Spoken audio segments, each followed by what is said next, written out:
hiyo ya mikoa ya Mwanza na Arusha. Kwa mujibu wa taasisi inayofuatilia masuala ya usalama wa mtandao na mambo ya kidijitali ya NetBlocks, ni kwamba huduma ya intaneti imevurugwa kote nchini Tanzania. Waandamanaji wanadai kuchukizwa na kubinywa kwa demokrasia, haki na kuchoshwa na madai ya kutekwa nyara kwa ukosoaji wa serikali ya taifa hilo la Afrika Mashariki. Tanzania imefanya uchaguzi wake mkuu hapo jana, ambao hata hivyo Rais Samia Suluhu Hassan anatarajiwa kushinda kufuatia kuinguliwa kwa wagombea wakuu wa upinzani. Tel Aviv. Jeshi la Israel limesema bado linaendelea kuheshimu makubaliano ya usitishaji wa vita licha ya kufanya mashambulizi ya anga hapo jana yaliyopelekea vifo vya watu 104 kwa mujibu wa wahudumu wa afya wa Gaza. Israel ilifanya mashambulizi hayo kwa madai kwamba mwanajeshi wake mmoja aliuliwa na Hamas, madai ambayo hata hivyo Hamas imeyakanusha. Jeshi hilo limetangaza pia kufanya shambulizi lingine kaskazini mwa Gaza, ambapo limesema lililenga eneo ambalo silaha zilikuwa zimehifadhiwa. Waziri Mkuu wa Israel Benjamin Netanyahu amesema malengo waliokubaliana wakati wa usitishaji wa vita, ikiwemo kuwapokonya silaha Hamas, sasa yanatekelezwa. Kwa upande mwingine, waziri mkuu wa Qatar Sheikh Mohammed Al Abdurrahman Al Thani, mpatanishi wa mzozo huo, amesema mashambulio baina ya pande hizo mbili yanawakatisha tamaa. Seoul. Rais Donald Trump wa Marekani na mwenzake wa China Xi Jinping wanakutana nchini Korea Kusini kwa mazungumzo yanayotarajiwa kupunguza mivutano ya kibiashara baina ya mataifa hayo mawili. Mkutano baina ya viongozi hao unafanyika kando ya mkutano wa ushirikiano wa kiuchumi wa Asia na Pacific, APEC. Trump ambaye yuko ziarani barani Asia aliwasili Korea Kusini hapo jana na kusema kwamba ameipa nchi hiyo idhini ya kutengeneza meli ya kivita inayotumia nishati ya nyuklia na pia kufikia makubaliano magumu ya kibiashara baina ya mataifa hayo mawili. Kiongozi huyu amesema hayo baada ya mkutano wake na rais wa Korea Kusini Lee Jae-myung na viongozi wengine wa kikanda wakati wa ziara yake nchini humo. Korea Kusini ilisema inahitaji nishati ya nyuklia ili iweze kuendesha manuari itakayotumika kufuatilia nyendo za meli za Korea Kaskazini na China. Unaendelea kusikiliza taarifa ya habari za ulimwengu kutoka DW mjini Bonn. Kingston. Idadi ya vifo vilivyotokana na kimbunga Melissa kilichopiga mataifa ya Karibia imeongezeka. Kimbunga hicho kimeua watu 8 nchini Jamaica na watu wasiopungua 25 nchini Haiti. Wakati jitihada za uokozi zikiendelea, kituo cha kitaifa cha Marekani kinachoshughulikia vimbunga kimetoa tahadhari kwamba huenda kukawa na ongezeko kubwa zaidi la dhoruba katika maeneo hayo. Kimbunga Melissa kinatajwa kuwa ni kibaya zaidi kuwahi kutokea tangu kuanza kuwekwa kwa rekodi za vimbunga miaka 174 iliyopita katika maeneo hayo. Inaelezwa kwamba kimbunga hicho kimeiacha 77% ya kisiwa cha Jamaika bila umeme. Na hatimaye Cologne. Klabu ya kandanda ya Bayern Munich usiku kwa mkia leo imeicharaza FC Cologne magoli 8-1 katika mchezo wa kombe la shirikisho la Ujerumani DFB Pokal. Katika mchezo huo, nahodha wa timu ya taifa ya England na Bayern Munich Harry Kane alitupia wavuni magoli mawili na kufikisha jumla ya magoli 22 katika michezo 14 pekee aliyocheza msimu huu. Kocha wa Bayern Munich Vincent Kompany ametoa pongezi kwa timu yake ambayo pamoja na ushindi huo imeweka rekodi ya kuwa timu pekee katika ligi 5 bora barani Ulaya kushinda mechi zote 14 za msimu huu. Katika mchezo mwingine wa DFB Pokal, Bayer Leverkusen, mabingwa Ujerumani msimu uliopita, walilazimika kupata ushindi wa goli 4-2 dhidi ya Paderborn baada ya dakika 120. Kwa upande mwingine, klabu ya Mainz 05 wakiwa nyumbani wamecharazwa na Stuttgart magoli 2-0. Msikilizaji, na huo ndo mwisho wa taarifa ya habari za ulimwengu kutoka DW mjini Bonn. DW Dunia Yetu leo asubuhi.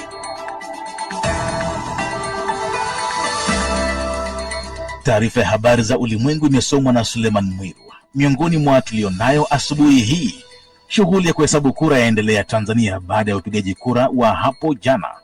Utasikia hali ilivyo Dar es Salaam baada ya polisi kutangaza amri ya kuwataka watu wasalie majumbani usiku. Na Rais Ruto wa Kenya wapa muda wa mwisho wanaomiliki bunduki kinyume cha sheria jimboni Baringo.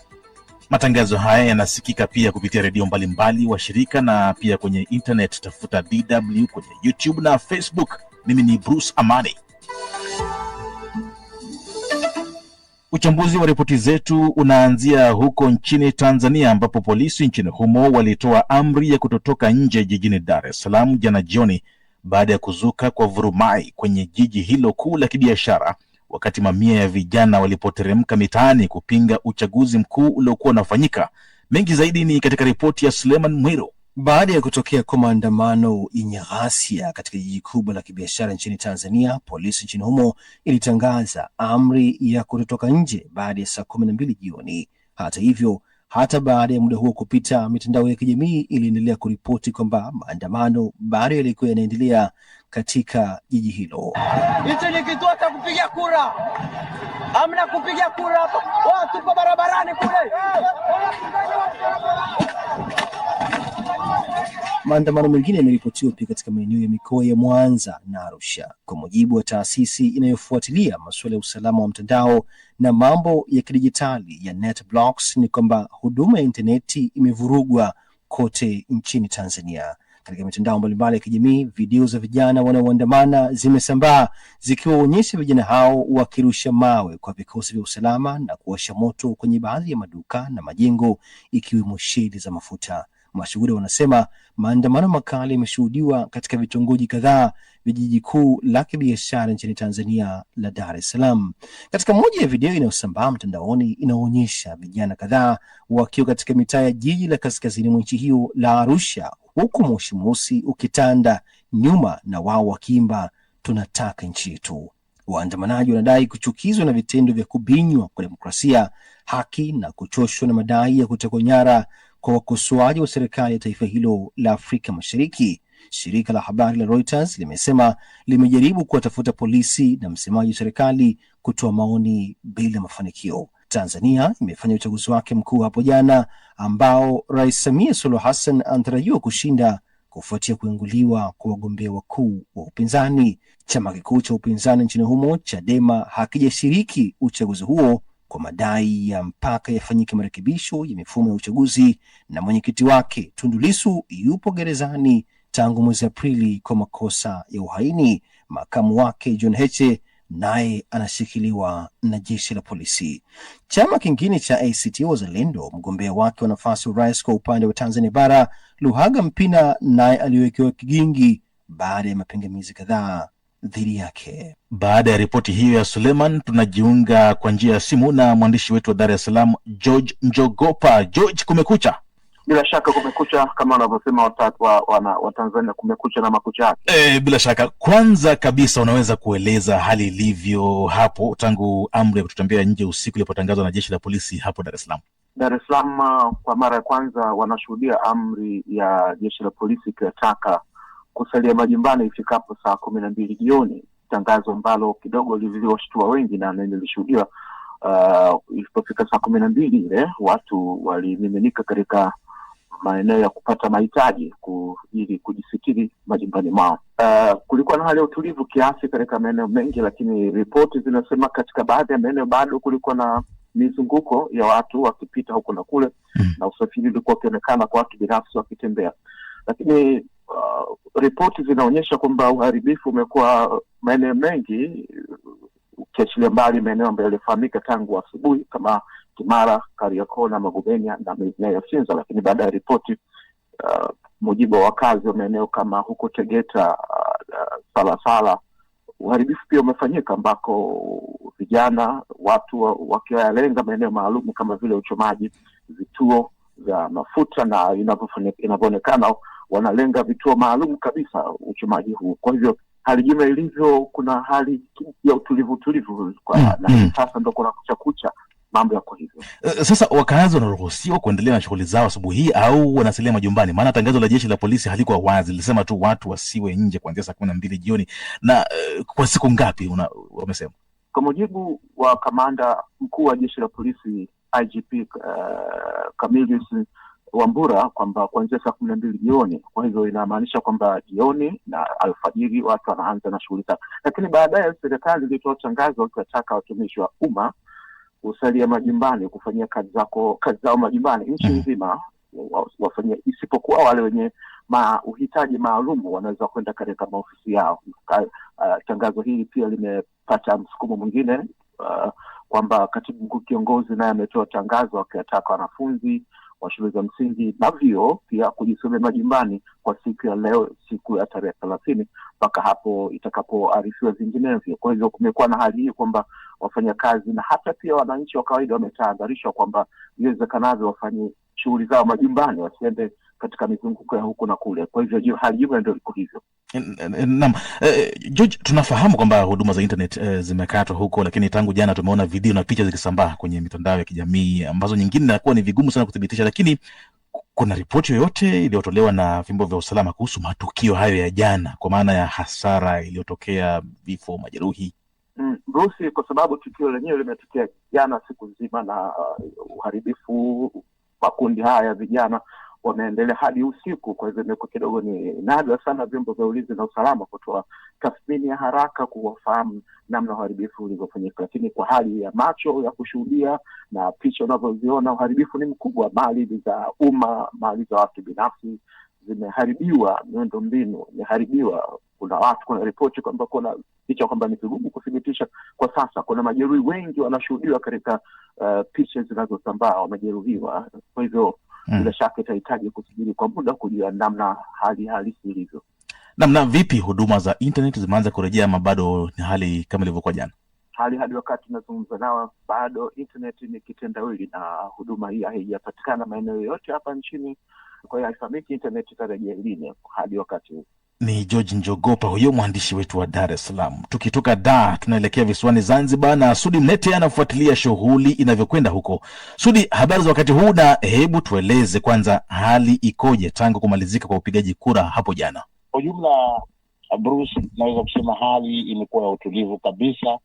Shughuli za watu zinaendelea kama kawaida, ingawa kumekuwa na ulinzi mkali, kwa maana ya kwamba katika kila kona ya maeneo mengi ya mji mkongwe na miji mingine inayozunguka sehemu kuu ya Zanzibar hii, yani katikati ya Unguja kisiwani, kumekuwa na usalama ulioimarishwa. Na Msudi, zoezi la kuhesabu kura bila shaka linaendelea, tume inasemaje? Tume ya uchaguzi tangu jana alasiri haijasikika tena, lakini mwenyekiti wa ZEC, tume ya uchaguzi Zanzibar, Jaji George Joseph Kaz, alisikika akisema kwamba amesikia malalamiko kadha wa kadha kutoka kwa washiriki wa uchaguzi na kwamba anasubiri taarifa rasmi ili kutafuta namna ya kutatua au kushughulika na hayo ambayo yamekuwa yakielezwa wakati wote. Bila shaka kumekuwa na matukio yoyote ambayo pengine yamelalamikiwa pia? Ndio, ya baadhi ya malalamiko yanalalamikiwa hasa yanatokana na ule uchaguzi wa awali. Unajua hapa Zanzibar kwamba hii tarehe 29 ilikuwa ndio uchaguzi wa jumla jamala ambao unahusisha watu wote, lakini awali ya hapo tarehe 28 ulikuwa una uchaguzi maalum kwa watu maalum ambao wasingepata nafasi kwa siku inayofuata, kwa maana ya kwamba tarehe 29 jana. Kwa hivyo wapo baadhi ya hasa upande wa viongozi wa upinzani, wanasiasa wa upinzani, wakisema kwamba labda ati ule uchaguzi wa awali umetumika kwa hila, kwa maana kwamba baadhi ya watu wamepiga mara mbili. Zudi, sasa hivi ni mapema bila shaka, lakini waangalizi wametoa kauli zozote za awali kuhusu zoezi hilo la upigaji kura? Mpaka sasa bado hakujasikika kauli yoyote ya uangalizi, na ukizingatia, unajua mawasiliano ya mtandao hapa ni kama yamekufa, hakuna kwa ujumla wake tangu jana pia alasiri mpaka hivi tunavyozungumza. Mawasiliano yamekuwa magumu sana. Kwa hivyo hata utendaji kazi wa sekta binafsi, utendaji kazi wa taasisi za umma umeathirika kwa namna moja ama nyingine. Leo tunatarajia nini hapo visiwani? Leo manake unajua kwa watu ambao wameorodheshwa hapa ni takriban 700,000. Kwa hivyo matarajio yangu idadi sehemu kubwa ya wale waliopiga kura au kura zilizohesabiwa zitakuwa zimekamilika. Kwa hivyo kuanzia wakati huu na kuendelea ndio wakati ambapo majibu sasa yatarajiwa kutolewa kwa kasi. Asante sana Sudi, ukiwa hapo Unguja, Zanzibar. Mengi kuhusu uchaguzi wa Tanzania utayasikia katika matangazo yetu ya mchana. DW tunavuma kwa kishindo.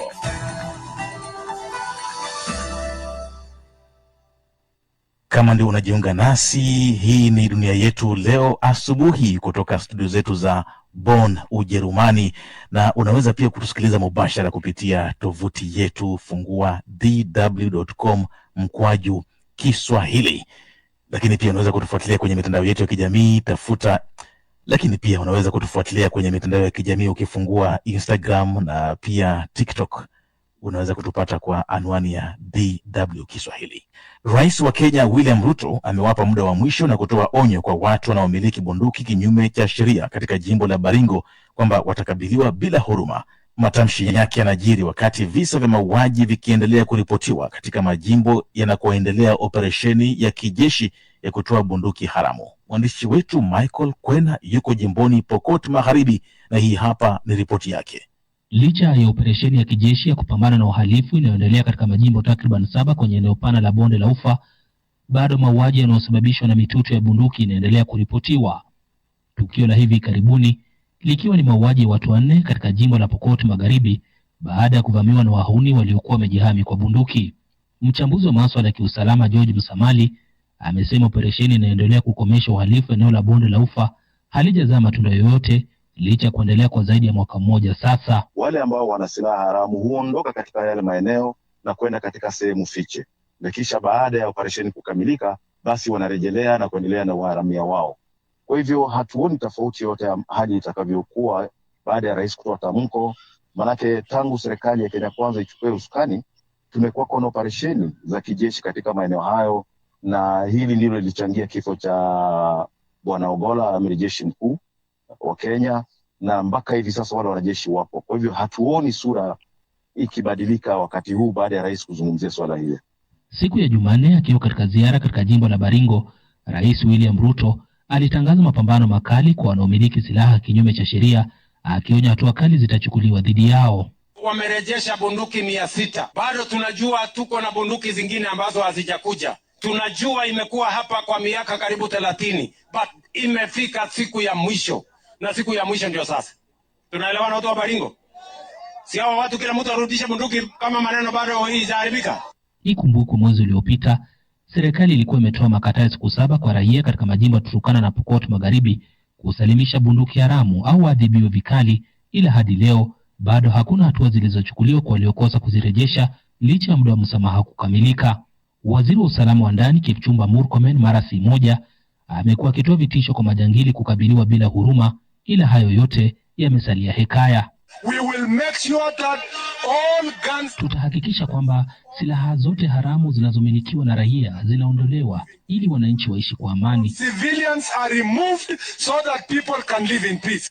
Majimbo ya Pokot Magharibi, Turkana na Elgeyo Marakwet yameendelea kuripoti visa vya ujangili licha kuwepo kwa idadi kubwa maafisa wa polisi wanaoendesha msako dhidi ya majangili hao.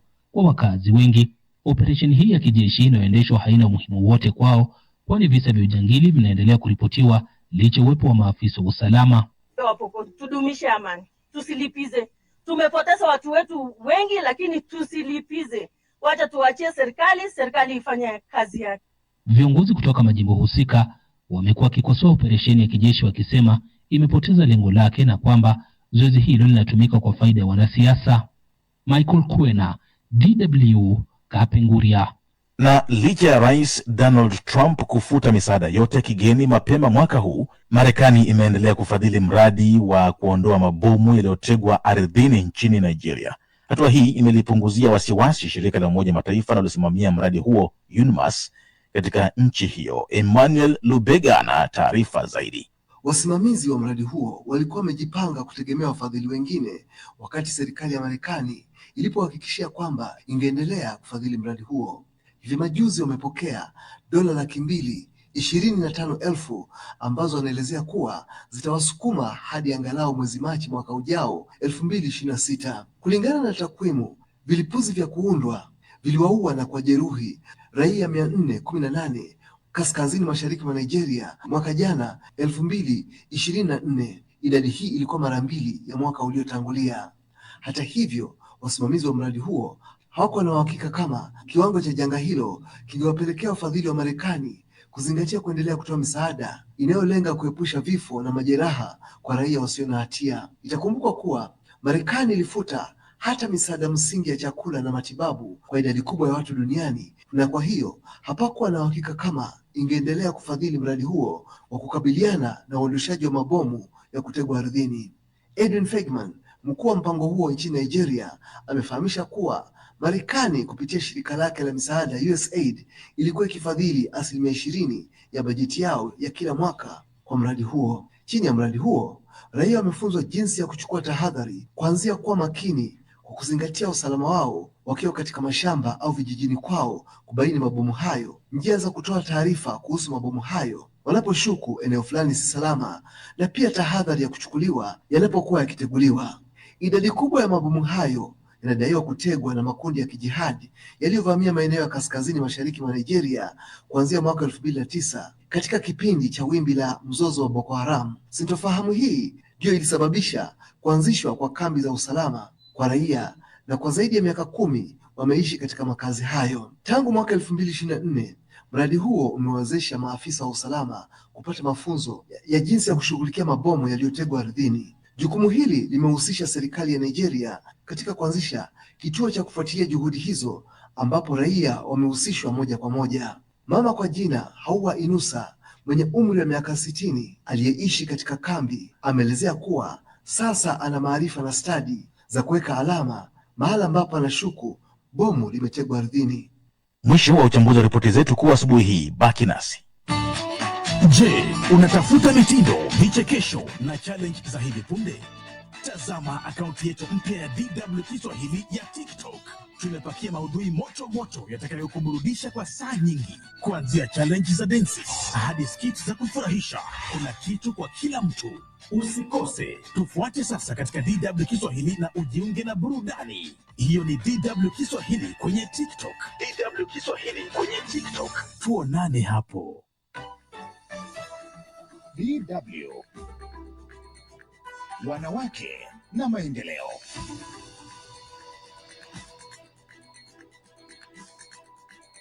Msikilizaji wa DW, karibu kwenye makala ya wanawake na maendeleo, ambapo leo tutajikita katika kuangalia mashindano ya wapanda ng'ombe huko nchini Uswizi.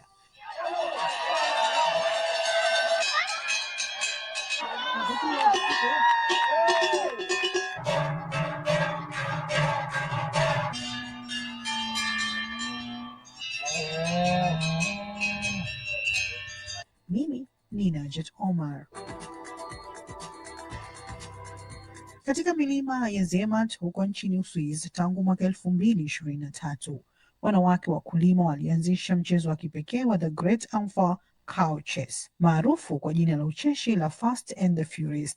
Hayo si tu mashindano ya ng'ombe, bali ni mbio za kipekee zinazohusisha ng'ombe ambao hupambwa kwa maua na kengele. Tukio hilo limewavutia watazamaji kutoka ndani na nje ya Uswizi, likiwa na mchanganyiko wa mila, burudani na harakati za kijamii. Selina Godent, miongoni mwa wawakilishi wanawake, anasema mashindano hayo ni tofauti na yale ya farasi.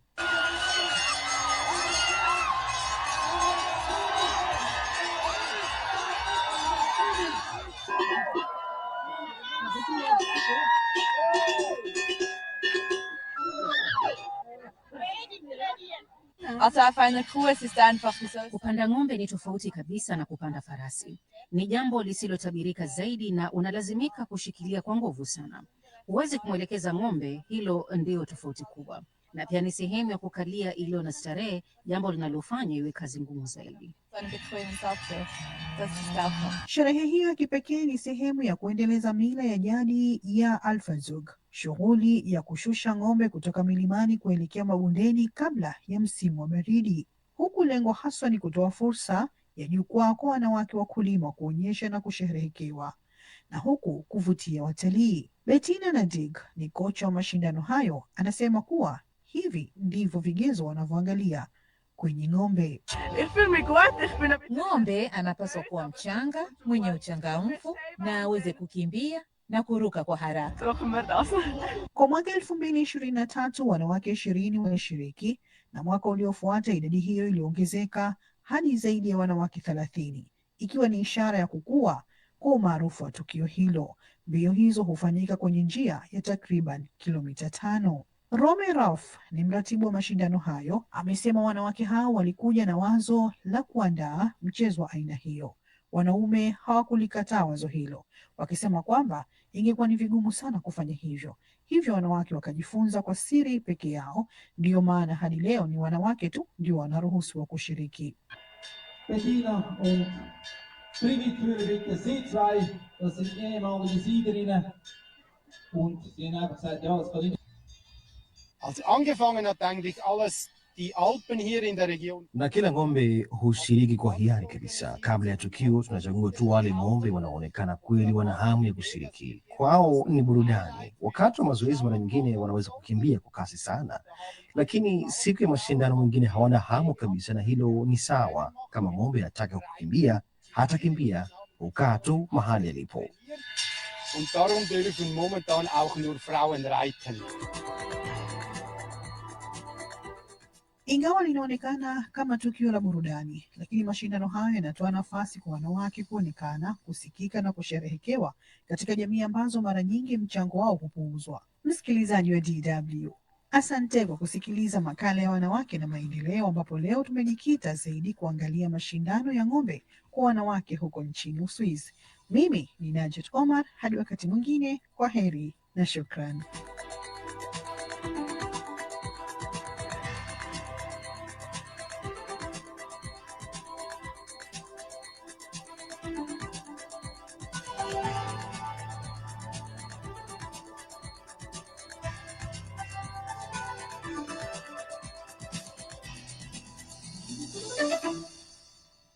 Mwisho wa dunia yetu leo asubuhi kutoka DW Bonn. Kwa niaba ya wenzangu wote waliofanikisha matangazo haya na kutakia siku yenye amani, mimi ni Bruce Amani. Mlikuwa mkisikiliza matangazo ya asubuhi ya DW idhaa ya Kiswahili, ambayo huanza saa 12 na kumalizika saa 12 na dakika 30 asubuhi. Tulikuwa hewani kupitia satellite Badri 8, Eutelsat 8WB, Hotbird 13G na SES 5. Hadi tutakapokutana tena hewani kwa matangazo mengine ya Kiswahili, tunakuwageni kwa aherini. Haya, asante sana. Umekuwa ukipokea taarifa ya habari, ambapo washirika wetu DW hapo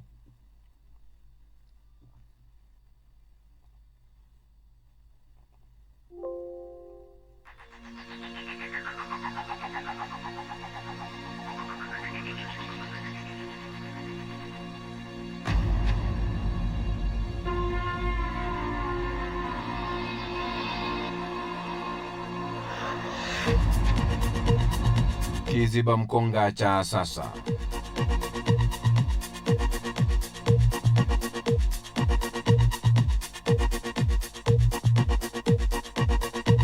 Kwenye mahusiano na ndoa, msikizaji, matokeo yana nguvu zaidi kuliko nia. Hata ukijitetea kwamba nia yako ni nzuri, wakati ambapo haikuwa mbaya, kama matokeo ni mabaya, basi usharibu. Kwenye mahusiano na ndoa, matokeo yana nguvu zaidi kuliko nia. Hata ukijitetea kwamba nia yako haikuwa mbaya, kama matokeo ni mabaya, basi umeharibu.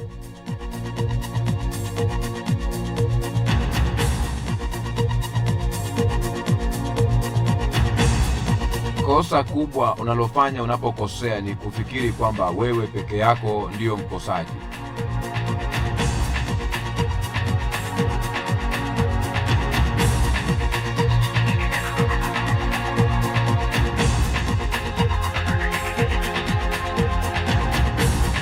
Na hicho ndicho kiziba mkonga cha sasa. na kwamba msikilizaji, simama na kituo hiki kufikia malengo yetu ya uratibu kwenye hatua ya kununua transmitter yenye uwezo wa kurusha matangazo yetu mbali na kwa njia nzuri yatakayotanua wigo letu na kuwafikia mamilioni ya watu kwa njia ya FM. Idhaa hii ya Kiswahili Radio Fortune Africa inahitaji kununua transmitter na station transmitter link. Kwa hivyo basi simama nasi. Unaweza wasilisha mchango wako kwa kupitia njia ya PayPal. Iwapo na account ya PayPal, basi enda pale wasilisha mchango wako. Ama una ITM, enda pale kwenye Google Chakula Radio Fortune Africa. Utaona ile app ya Zeno. Hiyo hapo bonyeza, itakuelekeza mahali ambapo kuna eneo la donation kwenye ule ukurasa wa Radio Fortune Africa pale kwenye Zeno. Alafu baadaye pale utaona eneo lile ambalo kuna PayPal, basi weka donation yako pale, maana itakuelekeza kwenye eneo la PayPal account ama ITM. Alafu baadaye hiyo ITM yako unaelewa unachoweza kufanya, basi na unatuwekea ile ambacho unaweza kutuwekea. Dola yote ile ambayo utatuwekea basi itatusaidia sana kuweza kufikia malengo haya. Vile vile iwapo basi wewe ni mtu wa till number ni 45614668 ama paybill number ni 625 account number ni 01245085217800, au wakati huo basi unaweka pale pesa yako na utakuwa umetusaidia sana kuweza kufikia malengo haya kimkakati.